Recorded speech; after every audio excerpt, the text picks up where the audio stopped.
sa Ginoo, na nag-ingon ang pulong sa Ginoo, na in the book of Matthew chapter 5 verse 16, in the same way, let your light shine before others. Meaning to say, na atay responsibility, na atay authority, kitagaata sa Ginoo ka na ganing talent, gift, kitagaata sa Ginoo ka na ganing anointing, to, sa Ginoo, let your light shine before others.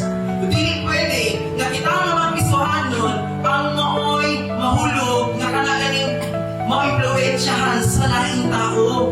Remember, igsuon, daghan karon ang mga tao na nagatanaw kanato. Amen? Daghan kay mga tao na nagatanaw sa tuwang kinabuhi. No? Gusto na siya, pisuhalan na siya, pero ang papa, hindi masakang.